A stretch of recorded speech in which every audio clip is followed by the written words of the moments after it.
guys, so sekarang hari ni kita nak pergi cari aiskrim rose tu. Aiskrim rose tu memang viral kat Madinah, memang viral sangat-sangat. Hari ni Kemal nak pergi beli aiskrim rose tu.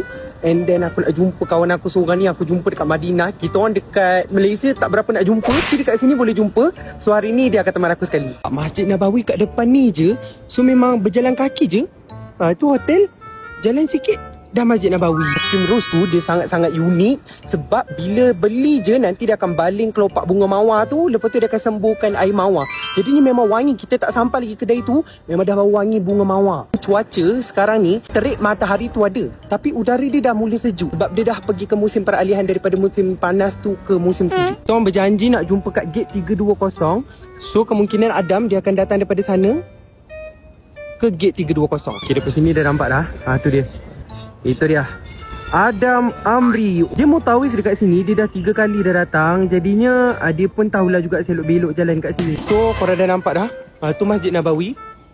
Pusing je kat sini. Kat sini penuh dah kedai. Kedai minyak wangi apa benda semua. Kedai aiskrim tu tak silap aku dekat sana. Satu kat sini kalau kau nak melintas jalan, jangan slow-slow. Kau nampak kereta kat belakang tu kan? Nak melintas kau melintas je. Sebab dia tak akan break untuk kau. Dia tak akan break. Dia tekan horn je. Puh, puh, puh, puh. Ni burung merpati. Ni memang banyak burung merpati. Tu. Dia akan lempar-lempar bunga. Akan lempar-lempar bunga. Lepas tu dia akan sembuh air mawar. Katanya rasa aiskrim ni macam air sirap Bandung. Aku tak tahu lah berapa banyak bunga yang dia habiskan untuk lempar-lempar kat muka orang ni. Kau tengok tak?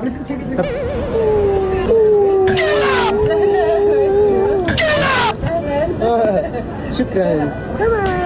Dapat aiskrim rose. Bismillahirrahmanirrahim. Tengok kat sini pun dia bagi bunga. Ni bunga betul tau. Wangi. Bismillahirrahmanirrahim.